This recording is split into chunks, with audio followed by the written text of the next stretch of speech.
Hvad er så alle sammen? Det er Sevelius her, og i dag der er vi tilbage med en Q&A. Jeg har spørgsmålene her, som sædvanligt. Lad os bare starte fra en ende af. Jeg har et spørgsmål her fra Yivu, som spørger, hvad redigerer du med?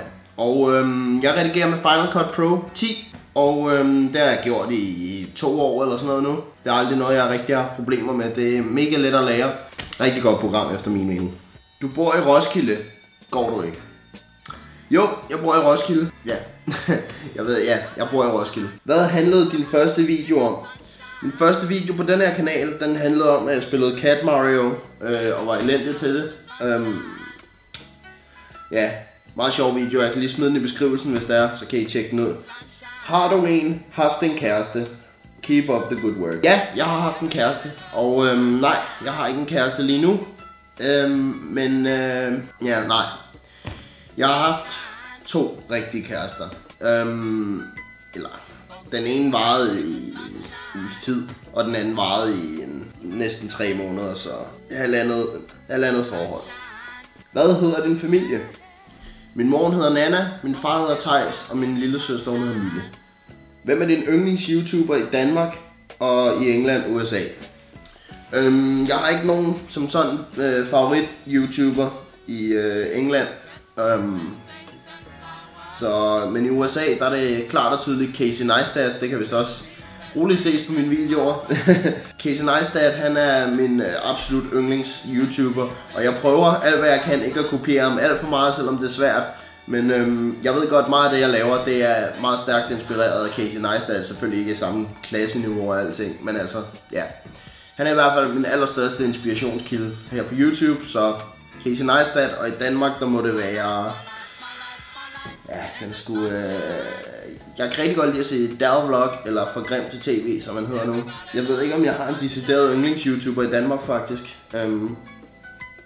Ja, jeg ved det ikke. Hvorfor skulle din kanal hedde Sevelius? Det skulle den, fordi at... Det er faktisk en sjov historie. Jeg har den anden kanal der hedder Malm 14, og så jeg på et tidspunkt en anden dude, der lavede fyrværkerivideoer, som hed Topalerius. Og jeg synes bare, at det var et fedt navn. Og så byttede jeg Topper ud med Sebbe, og så blev det til Sevelius. Og så ja, det var så der, hvor mit navn kom fra. Så ja, Sevelius, det er faktisk mere eller mindre tyvstjålet.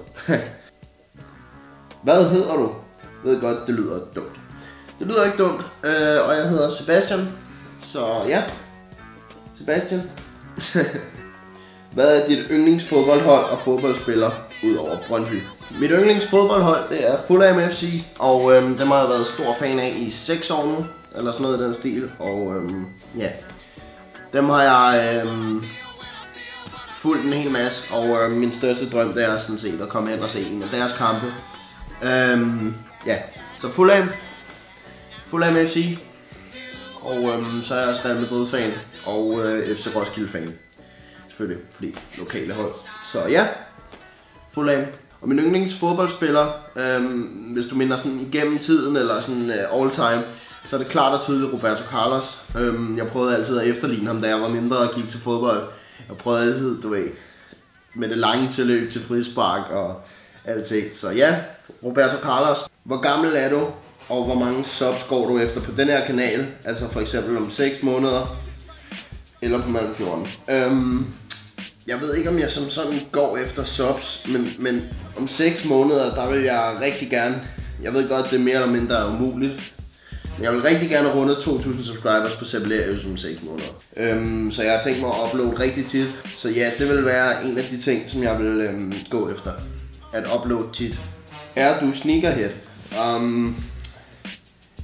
Altså ja, det vil jeg mene, jeg er. Jeg har 45 par sneakers lige nu. Og altså jeg ved en hel del om sneakers, uden at lyde alt for selvglad og sådan noget, men altså jeg kan mine Jordans og sådan noget. Og altså det er noget, som jeg har lært mig selv ved at se en masse sneaker-videoer og simpelthen bare interessere mig for det.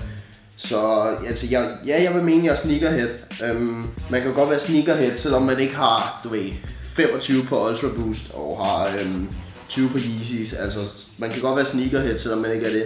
For mig der handler det at være sneakerhead om, at vide en masse om skoens historie, og vide en masse om, hvordan at skoen er blevet til, og ja, alt sådan noget, frem for hvor mange penge man har til at smide efter Yeezys. Hvilke sneakers er dine yndlings? Okay, hvilke sneakers er dine yndlings?